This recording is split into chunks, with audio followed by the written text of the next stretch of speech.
الفيراج ما عندي ما ندير، اعتذر لك. ما انا باغي نعاود ما بكرهش نعاود. نفس الامر مع السيد المدير العام للادويه، منذ التعيين ديالو ما تلاقينا به، ما عنده زهر معنا، لانه جبدنا هذاك الشيء مع وزاره الماليه، قدم العرض مع الجمارك، عاوتاني دابا جا في هذا الفيراج، فما عندي ما ندير. لا كنحاول ولكن ما عندي ما ندير. هذا الموضوع اللي كنشكروا الحكومه على استعمال هذه الماده 133 باش تجي تنور الراي العام، وتنورنا حنا وانا كنشكركم، لان العرض لا ديالك ولا ديال السيد المدير العام حاول ولكن لم يجيب على الاشكالات اللي طرحناها، وانا غادي نفسرها.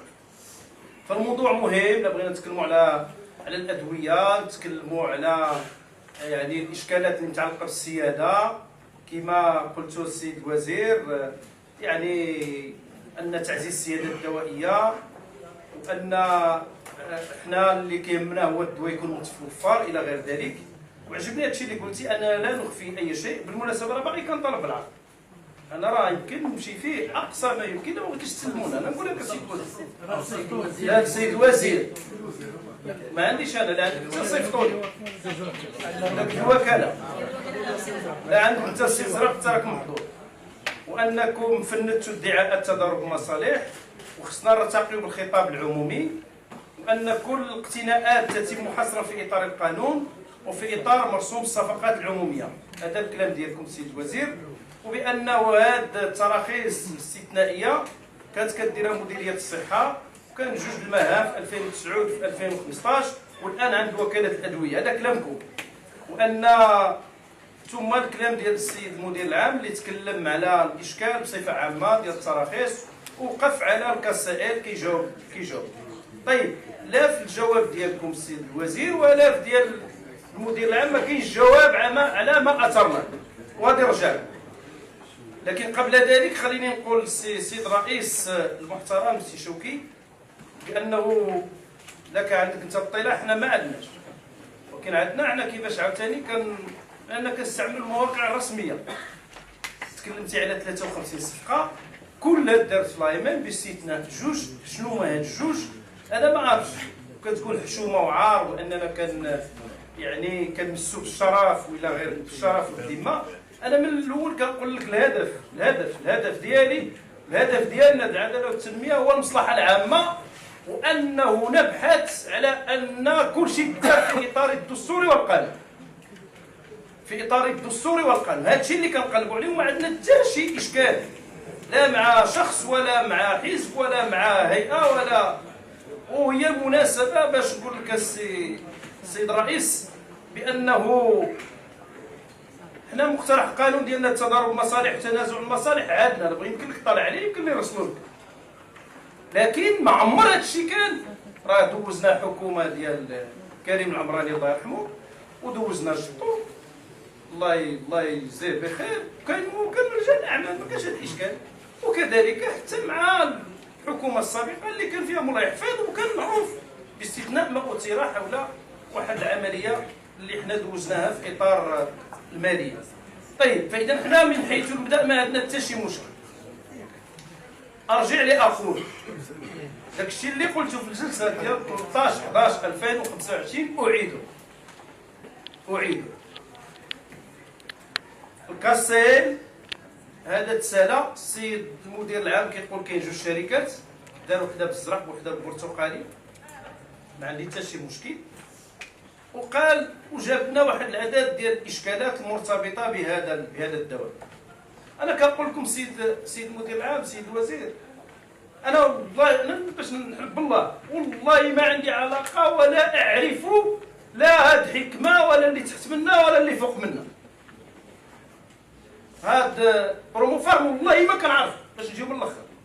هذا الموضوع الذي اثرته انا واعي بالخطر ديالو، ونزيدكم الخطر ديالو هو انني منذ 2002 واثير كثير من القضايا اللي فيها اشكالات تتعلق بتضارب المصالح، تتعلق بالفساد. لكن منين الحكومه الحكومه جات ودفعت بالماده 133 بالرغم من المعطيات التي اتوفر عليها. قلت قد تفاجئني الحكومه، ولا اخفيكم باننا حنا باش نديروا لجنه تقصي الحقائق في حزب العداله والتنميه مسطرات تتطلب موافقه الامانه العامه. وفي كل لحظه، والان اتصل بي الاخ الامين العام واتصل 4 مرات سابقه كيقول لي هذا الموضوع واش. كنقول له ودي خلينا نسمعوا الحكومه، خلينا نسمعوا الحكومه، وحنا جينا كنسمعوا الحكومه. اليوم بعد ما استمعنا الحكومه لا جديد، لا جديد. هذاك البلاغ اللي درتوه نهار 13 اعدتموه، وهادشي اللي جايبنا السيد المدير العام. اسمح لي ما كنت تقدر انت استاذ ديالنا، استاذ كور ماجسترات اللي كتقرينا كيفاش هادشي كيدار مزيان. انا ما عندي تمانع، ما عندي تمانع ماشي، ولكن الجواب على السؤال. هاد الكسائل هاد حكمه ملي حطات لكم الطلب 23 مارس لحد الساعه كتقول حنا كنديرو كنفعلو كنرجعو كنديرو ها المساطير اللي كنستعملو عندها لايمن ما تعقدناش. وعوض اننا نمشيو في هاد لايمن مشينا درنا لاطين، مشينا درنا لوتوريزاسيون تومبورير ديتيليزاسيون. طيب هاد العمليه هذه لان انت كتوضح لنا لان ما بين لابيل دوفر سي شوكي وما بين لاطين ما بين السماء والارض. لابيل دوفر كيكون شفاف. بالمناسبه هاد 50 اللي تكلمت عليهم ولا اقل ولا اكثر خلال 2025 50% من طلبات العروض المفتوحه خرجت غير مجديه. انفريكسيو انا خليني نشرح. انا جاي خرجت انفريكسيو. علاش؟ لان في السي بي اس وهو عندي النموذج اللي كتعده الوكاله كيدير واحد عدد الشروط معقوله في نظري، لكن هي كتكون يعني مجحفه او مزيره او لا من حيث الثمن ولا من حيث لا كاليتي ولا من حيث عدد من الشروط. كتخرج انفريكسيو. ملي كتخرج انفريكسيو اش كنديرو؟ هذا هو الاصل، هو اننا نديرو مادام كنتكلموا على مرسوم الصفقات العموميه واللي تعدل مع هذه الحكومه وهي مشكوره واللي فيه واحد العدد الايجابيات بعد ما كانت تعدل في 2013 وفي 2007 وقبل في 98. هذا المرسوم كيتكلم على ابيل مانيفيستاسيون دانتيري، ابداء الاهتمام. كنشدوا الشركات اللي شاركوا وعندهم لايمن كنقولوا لهم اعطيها علاش ما بغيتيش تشارك. ماشي بحال اللي درتو دابا السيد الوزير ولا السيد المدير العام الوكاله. اتصلتم بهذه الشركه وهذاك الفارماسيين مكلف اكثر من 20 مره، كتسولوه في الويكاند اكثر من 20 مره كتصلوا به. اكثر من ذلك اتصلتم بجميع الشركات كتقولوا لهم علاش ما كتشاركوش في لابيل دوفر. خصكم ديروه قبل ما نقولوا حنا. مزيان ديروا هذا الشيء، مزيان السيد الوزير، واشد على يديك انك خرجتي اللجان منذ ذلك الوقت فاش تكلمنا الى الان، خرجتي اللجان لكلينيك. مزيان هادشي كله نحن نشد على يديك.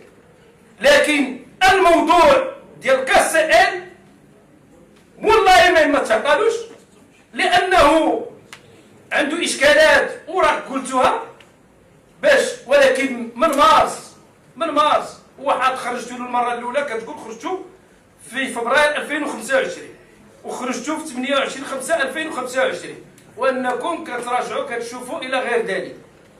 قولوا لنا واش درت ثمن عالي ما قبلتوش، قولوا لنا خصنا نعرفوا. اما نحيدوا ملي كتكون اما الصفقه انفليكسيو واما بالشروط اللي علاش كنديروا لي زاتيو وهي قدمها لنا السيد الرئيس السيد المدير العام. قدمنا لكم كاش كنديروها في 7 الحالات، ولكن لابيل دوفر فيه واحد العدد ديال الشروط. لي زاتيو شنو الشروط ديالها؟ 6 كتجمع واحد الملف. كل هذه القصه كتجمع واحد الملف. استمارة مسطرة ترخيص استثنائي مملوءة بوضوح، رسالة طلب موقعة من الصيدلي المسؤول، وصفة طبية أو طلبية من المؤسسة الصحية، نسخة من الإذن بالعرض بالسوق، شهادة ديال بي بي اف و سي ار بي ماشي سي ار بي ار سي بي و سي بي بي، والتزام بإيداع الملف تسجيل عند الاقتضاء. هادشي اللي كيطلب. كتجي عند واحد السيد كتقول له اودي الملف. شنو اللي كيوقع؟ كيوقع هو انه الوزاره عندها والوكاله عندها الادويه اللي هي فيها خصاص. بالمناسبه هما الادويه عندنا فيهم خصاص، كلهم غيمشيو لي زاتيو اذا ما كانوش مشاو 13 شهور. عندنا تاموكسيفين، ميتوتريكسات، كونسيكلوفير، سيترات دو كافيين، كاربامازيبين، ليموغلوبين، سيلفات دو مغنيسيوم، نوغادريلانين، لا ريتونافير، لا ريفومبيسين مع ليزونيازيد، سيروم اونتيتانيك والسيروم ديال الافاعي اونتيسيب. كتمشيو لي زاتيو اش كتمشي اما انفيكسيو كتمشي لي زاتيو، واما غير الخصاص كتعرف الخصاص وكاين. شكون اللي كيعرف هادشي؟ شكون اللي كيعرف هادشي؟ 6 شهور قبل كيكونوا معروفين عند المديريه لوزاره الصحه وعند الوكاله. شكون اللي عنده لاكسي لانفورماسيون هو اللي كيوجد الملف. ملي كتوجد الملف كتجي الوزاره وتقول لك اودي هذاك الدواء راه شنو فيه راه خاصنا. اللي موجد الملف اللي عنده الخبر على 6 شهور موجد الملف، لان الملف شنو هو هادشي اللي قلت لكم. شنو هو الخصاص اللي عند الدوله، وكيمشي يدير واحد بونت وكيمشي عند لي كلينيك وكيقول لهم اودي واش عندكم خصاص، وكيجمع الخصاص كله وكيجيبو، كيعطيوه الترخيص وكيمشي يجيبو. شكون اللي عنده المعطى اللي عنده المعلومه؟ ولذلك حنا كنقولوا السيد الوزير بان هذه القضيه ديال كاسيل ما بين لابيل دوفر وما بين لا تي من فاز به ما قلتولناش. حنا كنقول لكم فارما برو هي اللي فازت به. حنا كنقولوا خليونا دابا كنتكلموا ما تكلمش باسم الوزير. الشركه فارما بروم هي اللي تعطات لها لا تي ديال كاسيل. احنا نعيدها ونكررها. طيب كتقولوا لنا ودي ما كاينش شنو المشكل؟ يكون شي مستثمر، انا ما عندي حتى مشكل مع المستثمرين، وانا قلت المشكل. دائما رجال الاعمال دائما كيكونوا في الحكومات وكيكونوا في البرلمان، كيخصهم يحترموا القانون، ما كاين حتى مشكل. لكن في هذا الموضوع سمحوا لي كتقولوا لي ودي واحد العدد كيتكلم بان هذه الشركه راها تبدلات ودارت هذاك الشيء مزيان، ما عندي حتى مشكل. تبدل المدير العام في شركه بربعه اللي كان فيهم السيد الوزير، وان هنا كان مدير عام، هنا كان ادمينستراتور برانسيبال مع افريقيا، هنا كان عنده هو البي دي جي، هنا غير مساهم. شي كله ما عندكش الحق. خلي السيد يكمل، ما عندكش الحق. الله يجازيك بخير، ما تقطعش السيد يكمل عنده السؤال ديالو. ملي وصلك الكلمه ماشي اي واحد ما عندكش الحق. ما عندكش الحق. ما عندكش الحق. ما عندكش الحق اللي ما عجبكش شوف الله لا شمر خشي احترام. شتي الخيط الناصر سي الرئيس كمل المداخله ديالك. اقول بان السيد الوزير المحترم لانه ينتمي الى حكومه جلاله الملك لابد انه محترم، خرج من هذه الشركات وباع الاسهم ديالو في البعض. ولكن هذه الشركه اللي كنتكلموا عليها شكون المدير العام ديالها؟ السي حسن براد، الاخ ديال السيد الوزير. انا ما نتكلمش على 7500 بار اللي لا ديال الزوجه ديالو الله يحفظها ولا بنته ولا ولده، ما نهضرش على هذا. انا كنهضر على الشركه. هذه الشركه السيد الوزير حنا مشينا كنقلبوا في الصفقات، كنقولوا ودي غلطنا لانه حيت واحد الصحفي قال لك ودي بوان وراك زلقتي، واسمع الشريف لا زلقت بيننا وبينك لجنه تقصي الحقائق. الشركه ها هي، حنا درنا الصفقات ديال 2024 ها هي. السيد الوزير دير واحد لا نيونس قال لك لا سي اتش مؤسسه عموميه ما دخلناش فيها قال في البلاغ. هذه 2024 هاد 2025 عاود. شنو النتيجه؟ انا ما نطولش عليكم، انا ما نخرجش على هذا الموضوع. هاد الشركه بقدره قدرة قدير في 2000 لا بغيتي نحيد خلي غير الوزاره. في 2024 ما خدات حتى شي صفقه مع الوزاره. مع لي سي اش خدات ما قدروه 7 مليون و800، قلت 8 مليون ديال الدرهم 2024. في 2025 نمشيو مع السيد الوزير المحترم اللي قال ودي حنا حاسبونا غير على المينيستير. خدات مع المينيستير في 2025 32 مليون ديال الدرهم. تهضر على الكاسيل السي عبد الرئيس، واش تهضر على الكاسيل؟ ودابا ماشي معقول هادشي، هذا هو الكلام ديالك، هضر على الكاسيل.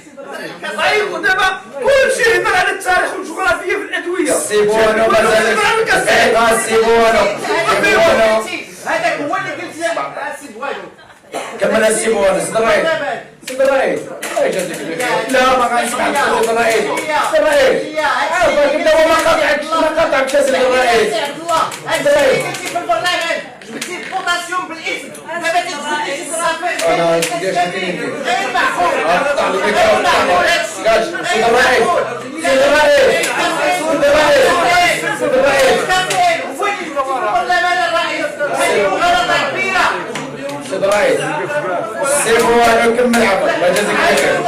ما بقاتك جوج دقائق. بالله سيد الرئيس هذه ما تدوش، هذه ما تدوش السي عبد الله. سيبونو هذه والله ما تدوش.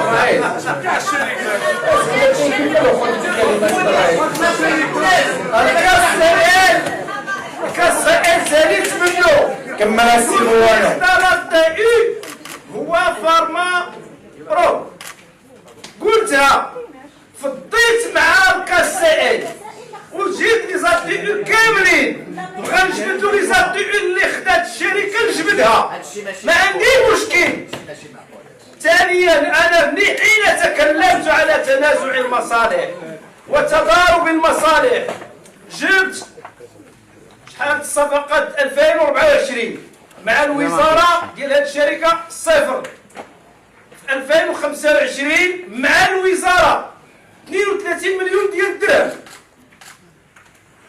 لا خدينا لي سي اش كاملين كاين جوج الارقام، كاين 7 مليون ديال الدرهم 8 مليون ديال الدرهم في 2024 وحوالي 50 مليون ديال الدرهم اللي خدات هذه الشركه 2025. شكرا باقي اسئله باقي اسئله اسمح لي. راه التوقيت سيد الرئيس. ما قلتيليش انا التوقيت. كمل. طيب السيد الرئيس ساختم انا الكلام ديالي يزعج. ساختم ثلاثه افكار. اولا السيد الرئيس انا غنكمل. اولا السيد الرئيس حنا طلبنا لي زاتو تعطى لنا اللائحه اللي دارت مع هذه الحكومه منين جا السيد الوزير باش كاع ما نخلطوا. منين جا هذا السيد الوزير في اكتوبر 2024 الى الان تعطونا لي زاتو ما تكلناش الرقم راه انخفض وطلع في علاقته بلي زابيل دوف. حاول الشركه لا تكلم. طيب اعيد واكرر التصريح ديالي اللي قلته في 13 في الجلسه العامه، وهو انه تعطى واحد لاطي لواحد الوزير واللي استفد منه وفيه تضارب المصالح. انا عاودت واختم لاقول اننا حنا حيت اليوم وحتى في البيان ديال 13 لم يكن هناك اي جديد، ما كاين حتى شي جديد فيما طرحناه. نعيد ونكرر الطلب ديالنا ديال لجنه تقصي الحقائق، لان هذه ستدين بوالو ان اخطا وستقف مع الحق ماشي مع بوالو ولا مع العداله والتنميه اذا كانت هادشي ماشي صحيح. وهذا هو اللي عندنا. وبالمناسبه سمعت بان النيابه دخلت على الخاطئ، النيابه العامه. حنا راه عندنا تجارب ملي كنبداو شي حاجه كيدخل فيها القضاء وما كيمكنش نديروا فيها لجنه تقصي الحقائق، وكثير منها ما عندناش النتائج ديالها. كتسال على الولايه خلينا نختم اصاحبي، ما نقول لك نختم. فإذا كنقول بأن القضاء نحترمه نقدره مستقل، كاين تعاون بين السلطات. هذا الموضوع طلبنا فيه لجنة تقصي الحقائق، خصو يمشي في لجنة تقصي الحقائق. الدخول ديال أي طرف حول الموضوع هو كنعتبروه بالنسبة إلينا أنه ينقص من مهام البرلمان. لجنة تقصي الحقائق نديروها، وهذيك الساعة النتائج ديالها هي اللي غادي تجاوب على كل هذه الإشكالات. شكرا.